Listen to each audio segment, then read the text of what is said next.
Today, I'm going to share with you what you should focus in when you're testing with small budget and what does that mean? Because a lot of people they say like does small budget work? Should I test with bigger budget, $50 a day, $100 a day, $5 a day? Guys, any budget works if you know how they work and how the algorithm works. And that's what we are going to focus today. We're going to focus on what do you need to know in order to make small budget works.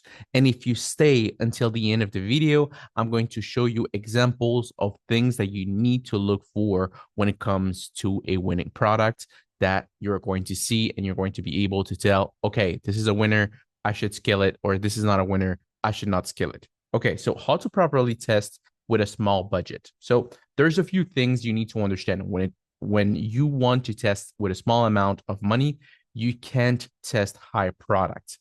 It's not that you cannot. The problem is that it will take you way too long to have the results of the product. And we're going to dig into this conversation later on. I'm just explaining the three important points.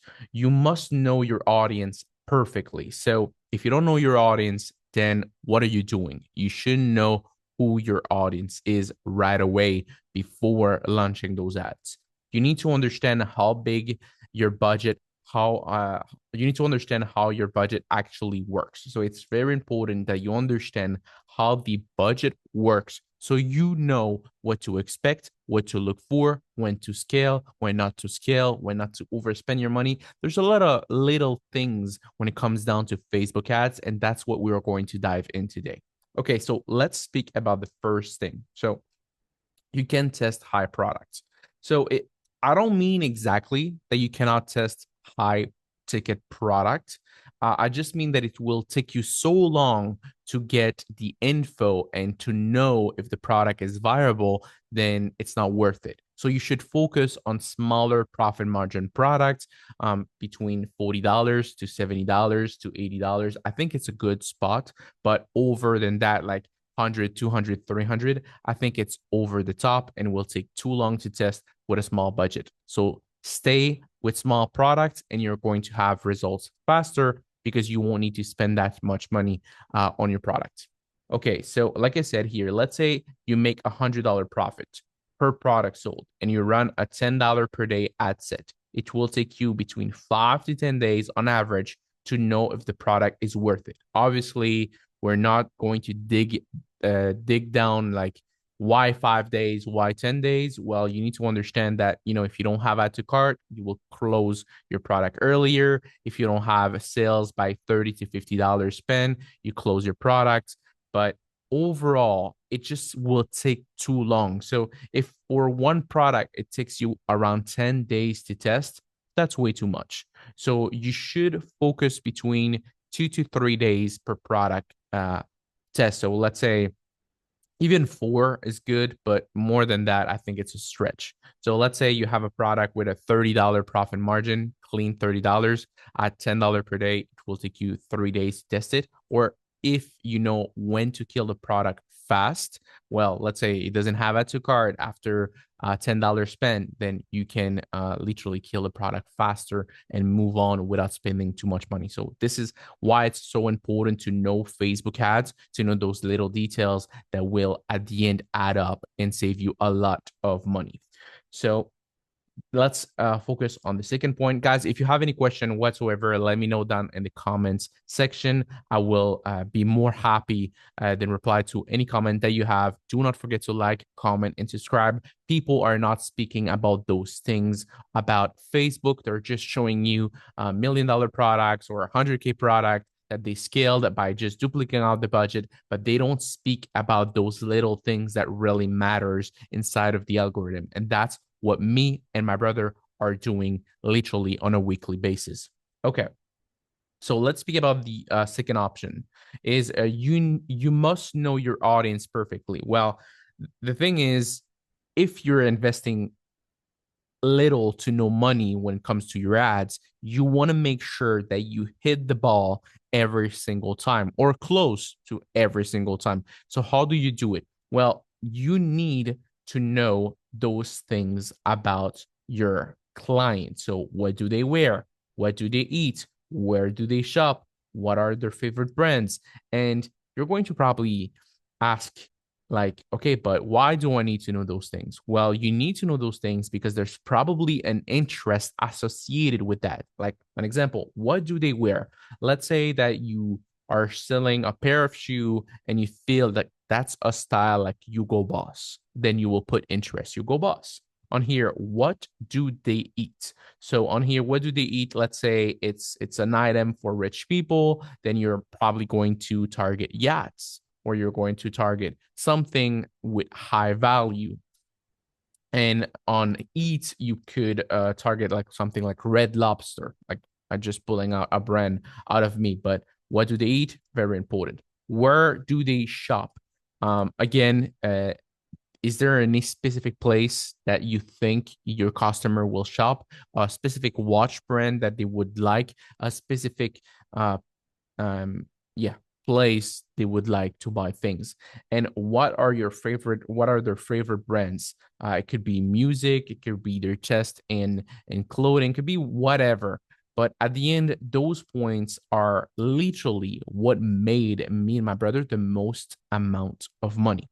By knowing those points, you're going to find some products that are going to work extremely well. And again, you could also add certain things with professions. Sometimes, let's say in the past, I sold a watch, and on that watch, I targeted engineers. So I went engineers, university, and I tried to learn what engineer like to wear as a brand and to know what type of tech will they use. And by doing that, I was able to make that watch work. So that's what you need to do. You need to know your customer, or at least if you don't know, if you're unsure, then create a type of customer that you think would wear this. If you still don't know, use ChatGPT. ChatGPT will help you tremendously, and you will be able to know, okay, this is for this type of person. The customer you know about, the more you know about your customer, the faster your results will come and less money you will waste testing unprofitably. So at the end of the day, what you want is make a profit as quick as possible. And if you don't know your audience, you're just throwing yourself out there, then what's going to happen is you are going to fail miserably. You're going to spend hundreds of dollars on ads, and you're going to be dropshipping doesn't work. No, it's not that it doesn't work. It's just that you're not focusing on the right thing to maximize your chance of succeeding. Guys, do not forget to like, comment, and subscribe. Stay until the end of the video, and I'm going to share with you some few things that you need to be aware of. And literally, it's coming very soon. Okay, so you need to understand how your budget works. At the end of the day, what matters most is your ROAS. So you don't need to start with a big budget. If your product shows a high ROAS, 3 and above consistently, you can begin to scale. When you do that, you're not gambling, you're taking calculated risk, my friend. So what do I mean here? Okay, so you need to understand that if you look at your product in a period of 3 days and the ROAS, return on ad spend, is 3 and above, it means that your product is pretty consistent. So the chances of you duplicating it, increasing the budget, going into a CBO, and making it work is high likely, because you are backed by data. I see a lot of people, they don't have any sales. The ROAS is just trash, and they try to scale their product and they believe that it's going to work randomly. It's not going to work randomly. You need data to back your actions. And let me show you right now certain options and that you can look for when it comes down to a quote unquote winning product. So as you can see right here, the reason that we have this right here is because I use TripleWhale in order to track my data. That's what I use, what my brother used. There's no better way than TripleWhale to track your data. As you can see, this is a product test. That's another one, and that's another one. Over a period of a few days, this one made 5 sales. Those are interest. So this one made 5 sales. This one made 2 sales. This one right here made 12 sales, 1 interest. This one made 12, 5, 3, and 1. So what does that mean? Look what I say. Over a 3 ROAS, this one has 14. This one has 4. But that doesn't mean that other interests could not work. Look at this one, like spend $32 and just didn't work. Well, I didn't put more money into it. I didn't put more time into it. I focus my money and my time on the one that works the best. As you can see right here, this one 1.1 ROAS. I closed it down because literally wasn't profitable. This one is still running and, kind of breaking even, but definitely the one that will be scaling is this one at 12 ROAS. So what can you learn from those three screenshots? Well, the first thing is the product are making sales consistently. So I'm not forcing the scaling. Like literally right now, I'm not scaling whatsoever. I'm just letting the product run. So if it runs and it makes sales, then high likely you're going to be able to scale it and you're going to be able to make a profit. But on here, I just let it run. And I want the product to show me that it's worth scaling. 14 ROAS. You think it's worth it? 7 ROAS. Do you think it's worth it? 4.64 ROAS, 4.65. It is. Just pay attention because look at this one. 2 sales, 7.16.